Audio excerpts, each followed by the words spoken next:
The world seemed painted in gold the day Mahima and Mohan said, "I do."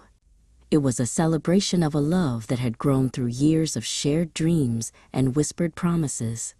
They stood before their friends and family, two souls merging into one, ready to face whatever the future held with bright eyes and joined hands.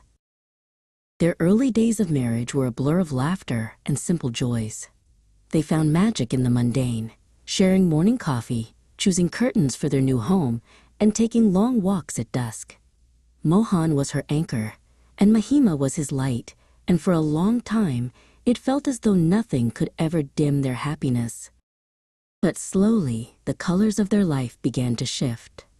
Mohan became distant, his laughter growing sparse, and his gaze often fixed on something Mahima couldn't see. He started staying out late, and when he returned, he would retreat into a heavy, trembling silence that felt like a wall between them.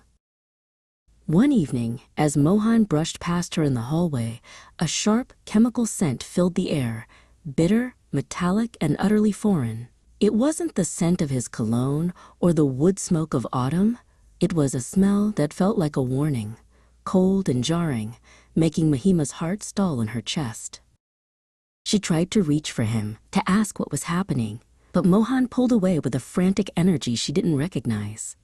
The warmth she once knew in his touch was gone, replaced by a defensive coldness. He disappeared into the bedroom, leaving her standing in the hall with the lingering, acrid scent and a growing sense of dread. That night, sleep was a stranger. Mahima lay in the dark, the heavy scent of something broken still clinging to the air. Beside her, Mohan's breathing was shallow and uneven. The realization of what that smell meant, the shadows it hinted at, pressed down on her chest until she felt she could no longer breathe. Unable to bear the suffocating quiet, Mahima slipped out of bed and retreated to the kitchen. In the lonely glow of the stove light, the tears finally fell. She wept for the man she had married and the stranger he was becoming, her heart breaking for the secrets he was keeping behind closed doors. As the moon traced its path across the sky, Mahima's grief began to transform into a quiet, somber strength. She looked at the framed photos on the wall, reminders of the man who had promised to protect her. She realized that love wasn't just about the easy days, it was about holding on when the world turned dark.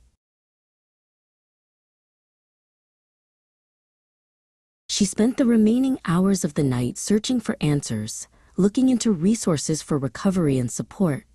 She knew the road ahead would be steep and full of thorns, but she wasn't ready to let him go.